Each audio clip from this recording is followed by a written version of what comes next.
Eh bien, bonjour à toutes et à tous. On se retrouve pour une nouvelle vidéo. Aujourd'hui, on va continuer en fait les études de cas. En fait, il y a 4 cas à étudier, si vous voulez, 4 situations à étudier. Et là, on est arrivé au troisième cas. Donc, précédemment, on avait vu les 2 premiers cas. Et donc, maintenant, on va voir le troisième cas. Donc, alors, ce troisième cas, il s'agit d'un tirage pour une personne absente à sa demande. Voilà, donc je répète, hein, c'est un tirage pour une personne absente à sa demande. Donc tout d'abord, il faudra chiffrer son nom et son prénom en utilisant l'alphabet chiffré que je vais vous montrer ici, hein, qu'on avait vu déjà récemment. Hein, donc l'alphabet chiffré, c'est celui-ci. Et dans les 2 premiers exemples, on avait utilisé comme nom le normand et prénom Marie. Hein.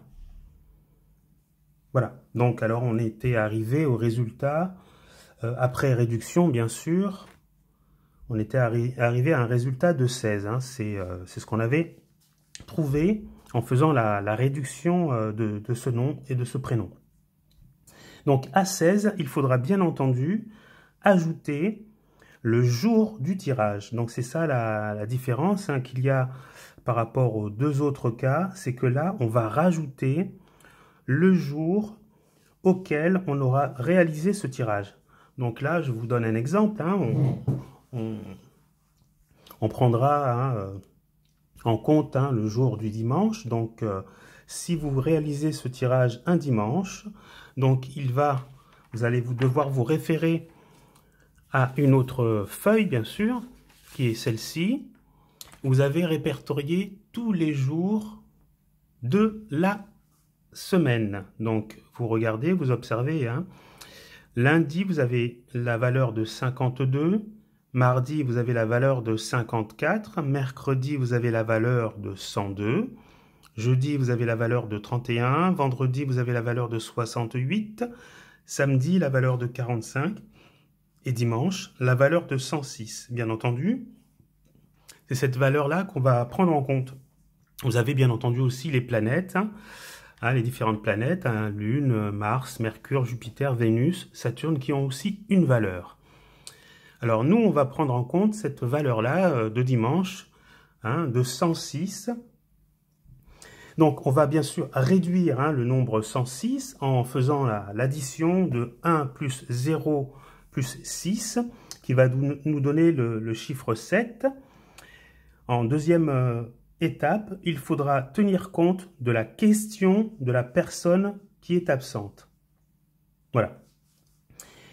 Il faudra tenir compte de sa question qu'elle vous aura demandé de poser au tarot, si vous voulez. Donc, je prends un exemple. Hein. Si sa question est « Vais-je changer de métier ?»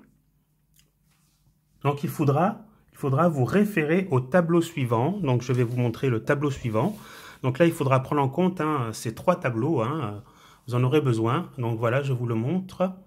Le tableau suivant avec vraiment tous les centres, tous les mots-clés et tous les centres d'intérêt qu'on puisse y trouver. Donc, par exemple, la prison, 156, le changement, 126, la fidélité, 76, le travail, 46, la tromperie, 162, l'achat, 40, et ainsi de suite. Donc voilà, vous avez tous les mots-clés qui se rapportent aux questions qui seront posées. Donc là, moi, ma question avait été, vais-je changer de métier? Donc, changer de métier, qui dit changer de métier, exprime la notion de changement. Donc, on regarde le mot-clé qui se trouve ici, changement, qui a la valeur de 126. Donc, on va retenir ce nombre, hein, 126, qu'on va additionner. Donc là, on va tenir compte de la réduction du jour qui était dimanche. On avait trouvé 7, donc 7 avait été précédemment trouvé. Donc on va additionner tout simplement 126, qui est le changement, la somme du changement, 126, au jour de dimanche, hein, après avoir été réduit. Donc 7. 126 plus 7 nous donneront 133. Alors, 133, ce nombre est assez important, donc il faudra aussi le réduire. Donc, ça nous donnera 1 plus 3 plus 3, ce qui donnera 7. Donc là, nous avons en fait la somme, la réduction du nombre 133. Pour terminer, il faudra additionner les deux nombres qu'on aura trouvés, à savoir la réduction du jour de dimanche qui était égale à 7, plus la réduction de la somme de dimanche plus le changement qui nous donneront 7. Donc on additionne 7 plus 7, ce qui donnera 14. Donc on aura ce nombre-là. Donc après avoir coupé le jeu, vous enlèverez la 14e carte. Voilà, vous compterez la 14e carte et la 14e carte, vous l'extrairez du jeu pour l'analyser à la fin. Voilà, donc je vous souhaite une bonne journée à toutes et à tous, un bon travail avec le grand jeu de Mademoiselle Normand. Et puis à la prochaine pour la 4e et dernière vidéo pour clôturer ces 4 études de cas. Voilà, au revoir et merci à tous.